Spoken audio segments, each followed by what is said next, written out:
Maybe you've received a diagnosis of generalized anxiety disorder, or you just want to know what it is. Well, in this episode, I'm going to walk you through the diagnostic criteria so that you can come away understanding what generalized anxiety disorder is and what it isn't.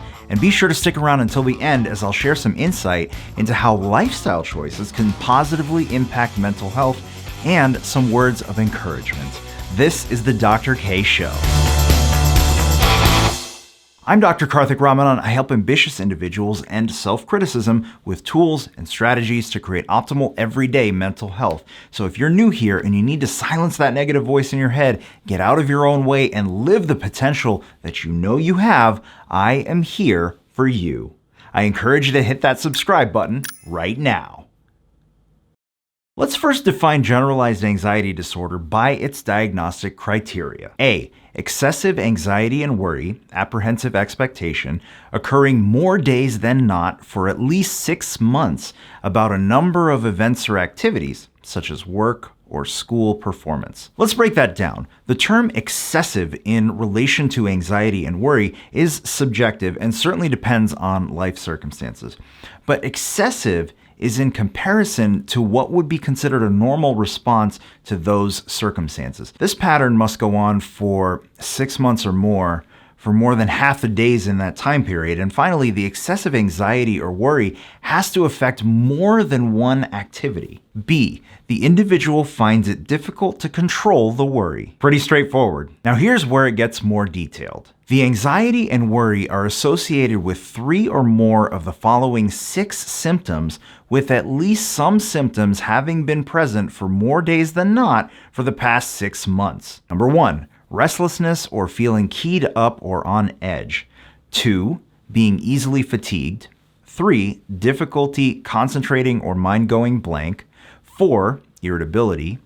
5, muscle tension. Or 6, sleep disturbance, difficulty falling or staying asleep, or restless, unsatisfying sleep. 3 of those 6 symptoms need to be met in order to meet the diagnostic criteria for generalized anxiety disorder. So if someone has restlessness and sleep disturbance with none of the others for less than 6 months, for instance, that wouldn't warrant a diagnosis of generalized anxiety disorder. Are you getting value out of this so far? If so, please do me a favor and hit that like button right now. D, the anxiety, worry, or physical symptoms cause clinically significant distress or impairment in social, occupational, or other important areas of function. Basically, the anxiety is preventing you from being able to carry out your responsibilities. E, the disturbance is not attributable to the psychological effects of a substance. For example, a drug of abuse, a medication,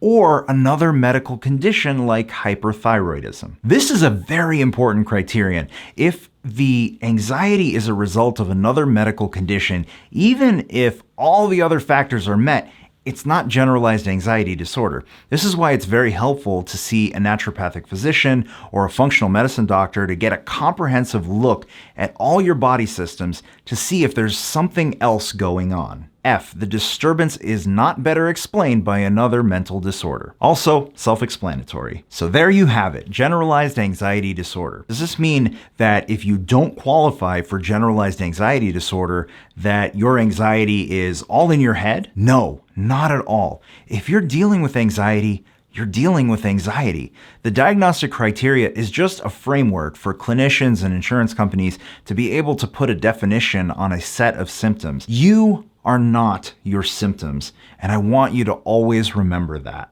So what can you do about anxiety? Actually, quite a bit. Now, nothing I'm about to say here is a substitute for individualized medical care or counseling. Please be smart. Consult a medical professional or a counselor before undergoing any sort of treatment plan.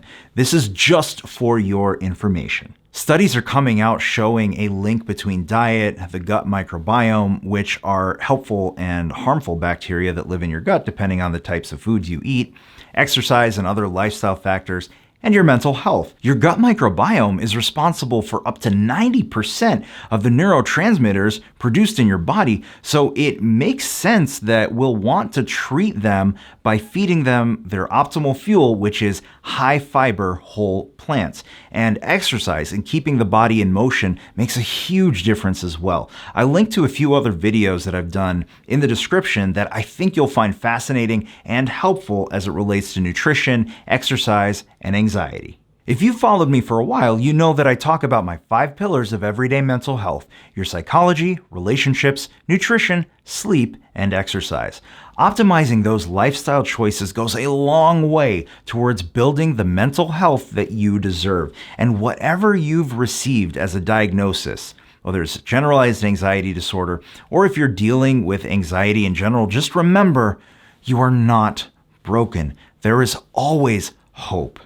Be sure to tune in next Wednesday for another episode of the Dr. K Show. And while you wait for that episode, be sure to check out this video right here. Always remember, I believe in your greatness.